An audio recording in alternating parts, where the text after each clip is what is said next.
ազգի գոյապահպանման խնդրի հետ։ Չկա ինքնություն, չկա ազգություն։ Եվ այս տեսանկյունից երկու հարցեր ուզում անդրադառնալ նախ ցեղասպանության հետ կապված։ Թե ինչ կապ ունի ցեղասպանությունը ազգային ինքնության հետ եւ հայ եկեղեցու դերի հետ կապված Սփյուռքի հետ փոխհարաբերություններում։ Երկրորդ հարցին կարճացնեմ, որ մենք ունենք հրաշալի կարծես թե հնարավորություն, որը երբեք չենք օգտագործել հավուր պատշաճի եւ առավելևս հիմա չենք օգտագործում։ Եվ եթե համադրության մեջ նայենք թուրքերին եւ ադրբեջանցիներին, իրենք օգտագործում են իրեն դիվանագիտական խողովակները եւ շատ լավ են օգտագործում։ Ընդհանուր հասան նրան, որ կարողացան Վատիկանում կազմակերպել քրիստոնեություն Ադրբեջանում վերտարության գիտաժողով։ Մենք ունենք հսկայական հնարավորություն եւ համոզված եմ, որ պարոն Զերումյանը եւս դա կհաստատի եւ այդ մասին մի քարտարկեց, որ հայ առաքելական եկեղեցին իր բոլոր թեմերով, ծուխերով, պատվիարկություններով կարող է աջակցել այս հարցին։ Եվ անում են այդ խնդիրը, իրենք անում են կրոնական կազմակերպություններ, այստեղ զուտ քարոզչական աշխատանքով չեն զբաղված։ Իրականացնում են եւ մշակութային արժեքների եւ հոգեվոր արժեքների պահպանություն։ Երկրորդ հարցը կապված մենք շատ ենք խոսում, թե ասենք ցեղասպանությունը համարվում է ազգային ինքնության գրավական։ Նույն ասես պարոն Զերունյանը, եւ մենք կապես խնդիր առաջանում, լավ ինչպես է գրավական։ Ինչ կապ ունի հայոց ցեղասպանությունը ինքնության հետ։ Ընդհանրապես, երբ նայում ենք կոնվենցիան, երկրորդ հոդվածում մտադրության մասին է խոսում, որպեսզի մարդկանց սպանությունը, մարդկանց ոչնչացնելը կամ փորձը, բնականաբար այստեղ նկատի ունենք ազգությունները, ցեղերը, կրոնական համայնքները, համարվի ցեղասպանություն, պետք է ուղղակի լինի մտադրություն, ոչնչացնելու կամ ոչնչացնելու փորձ։ Այս նպատակը ավելի կարևոր է։ Եվ որպեսզի մենք հասկանանք, թե ինչ կապ ունի ցեղասպանությունը, ինչու է սա դարձել խիստ պահանջված թեմա, պետք է հասկանանք, թե ինչ կապ ունի ազգային ինքնության հետ։ Իսկ նպատակը, երբ բացահայտում ենք, արդեն կարծես թե ամեն ինչ իր տեղն են գնում։ Եթե մենք տեսնենք ինչ տեղի ունեցավ Թուրքիայում ցեղասպանությունից հետո եւ ինչ տեղի ունեցավ Ադրբեջանում, անմիջապես վերջերս կատարված իրենց ցեղասպանական քաղաքականությունից հետո դերևս ամեն ինչ բաց է դառնում։ Հայոց ինքնությունը, կրոնական արժեքները, հոգևոր արժեքները, ընդհանրապես մշակութային արժեքները յուրացվում են, կամ ոչնչացվում են, կամ յուրացվում են, կամ պարզապես նսեմացվում են, երբեմն էլ արտահայտություններ են թույլ տալիս, թե իբրև թե Հայաստանում չկան այնքան եկեղեցիներ, ինչքան Թուրքիայում։ Երևի թե ուզում են ընդգծել, որ իրենք այնքան հանդուրժողական են, որ թույլ են տալիս իրենց տարածքում, իրենց պետությունում եկեղեցիներ կառուցել, թեպետ հասկանալի է, բայց հասկանալի դրքիչը պետք է սա տեղ հասցվի, որ եկեղեցիները կառուցվել են դեռ մինչև Թուրքիայի պետության ձևավորումը։ Եվ այս տեսանկյունից անմիջապես տեսեք, երբ Արցախահայությունը հայաթափվեց, դուրս եկավ, հաջորդ օրին իրենք սկսեցին ոչ թե արդարացնել, թե ինչու են իրենք ուղղակի զբաղվել այդ քաղաքականությամբ, այլ ասել, որ մշակութային արժեքներ հայության ու պատկանում գոյություն չունեն, դրանք բոլորն էլ ադրբեջանական են, աֆղանական են եւ այլն, կամ ոչնչացնի, եթե հնարավոր չի յուրացնել։ Եվ այս տեսանկյունից ցեղասպանության արժեքը մենք պետք է հենց այս ասպեկտով դիտարկենք, ոչ թե պարզապես փորձենք ճանաչել, պարոն Ստեփանյան, ձեր համառոտագրում այդ տերմինը կար, ես խնդրեի ուղղակի ճանաչել եզրույթը մի քիչ օգտագործենք, որտեղ արդեն ճանաչված է։ Հայոց ցեղասպանությունը ճանաչված է հենց թուրքական դատական այցանների կողմից 1921 թվականներին։ Իհարկե չեն օգտագործել իրենք ցեղասպանության եզրույթը, բայց էթնիկական խմբերի զանգվածաբար ոչնչացումը կազմակերպված, դա շատ բոլոր դատական ակտերում կա, եւ դատական ակտերը հրապարակվել են Վատիկանի 4 հատորյակում։ Մի խոսքով ես գտնում եմ, որ այս հարցերը կարևոր են եւ ավարտելով պարոն Հարությունյանի հարցը եւս կարծում եմ առանցքային են ինչ անեն, պետք է մարդկանց ուղղակի հասանելի դարձնենք այս մտածումները, այս մոտեցումները, որովհետև եթե մենք սա չանենք, իհարկե ես մեծ հույս չունեմ, որ այս փոքրիկ աշխատաժողովները կկարողանան մեզ խնդիր լուծել, բայց պետք է պարբերաբար փորձենք այս արտակները օգտագործել։ Որևէ հակահայ ապազգային ելույթ կամ չգիտեմ արտահայտություն պետք է անպատասխան չմնա։ Շնորհակալություն։ Շնորհակալություն, նաև շատ կարևոր է, որ մենք հասկանանք ինչ է ազգային, ինչն է հակահայ, ինչն է հայկական, ազգային ինչ ենք հասկանում, դրա տրանսֆորմացիաները,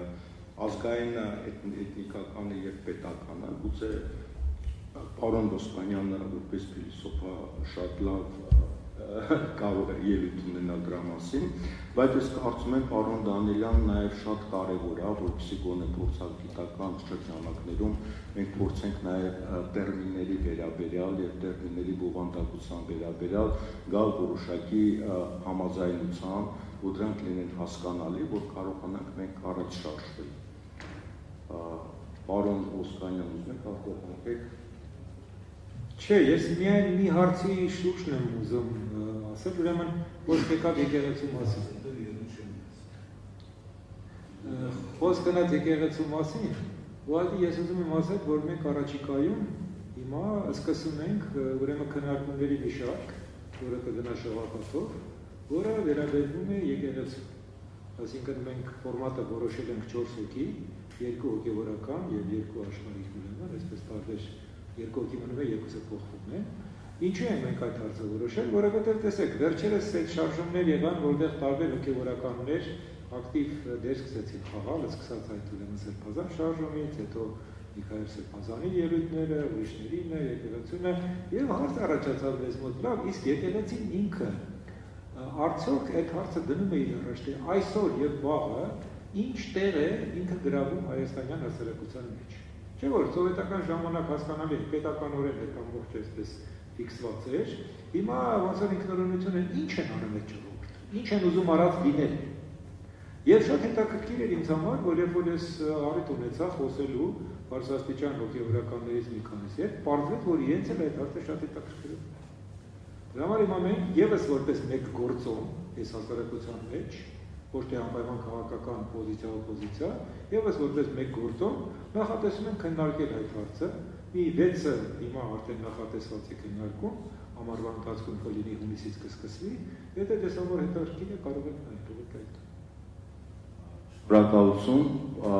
Կրիստինեն հարց ունի, որից հետո պարոն Հարությունյանը կարճ ելույթ ունի։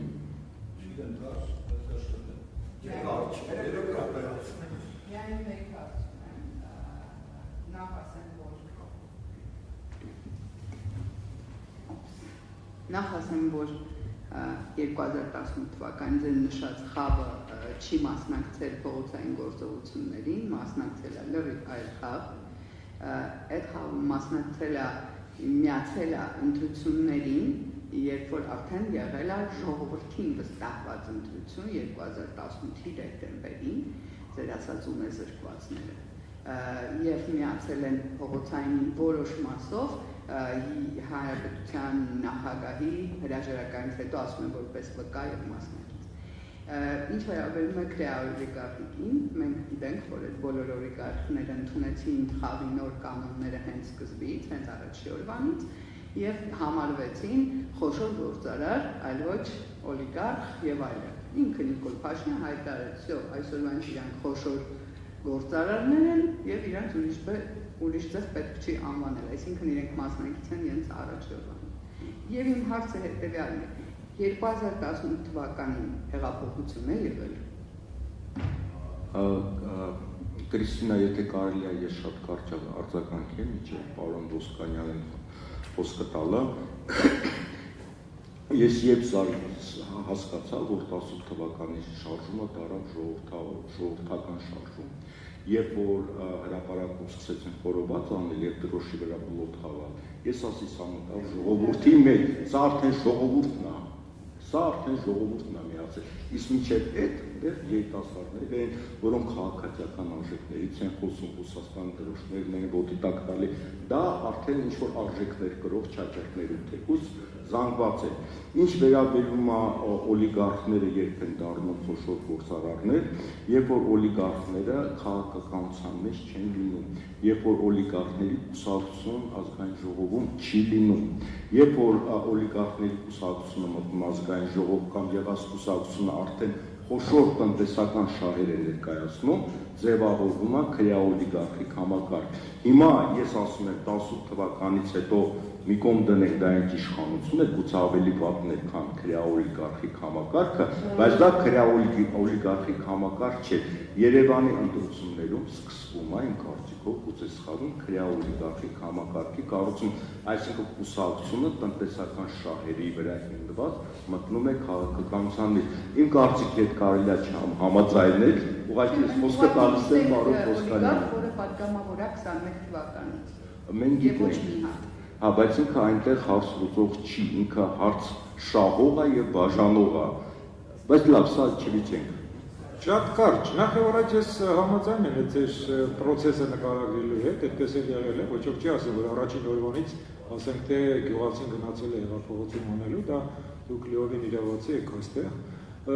Քրեաօլիգարխիկ համակարգը մի բան է, դա համակարգ է, որոշակի քաղաքական ստրուկտուրա է եւ մեխանիզմ, իսկ առանձին օլիգարխը մի բան է։ Այսինքն օլիգարխը կարող է լինել օլիգարխ, բայց եթե դուք ասենք թե քանդեք համակարգը, նա կարող է օլիգարխիկ համակարգի մասը չլինի։ Ինչ վերաբերում է հեղափոխությանը, ես երկար ժամանակ մտածում էի ինքս էլ, հեղափոխությունը հեղափոխություն չէ, սկզբից հակված էի ենթադրել, որ գուցե հեղափոխություն էլ չէ,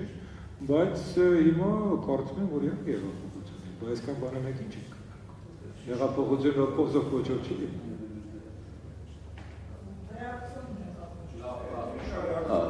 Խնդրում եմ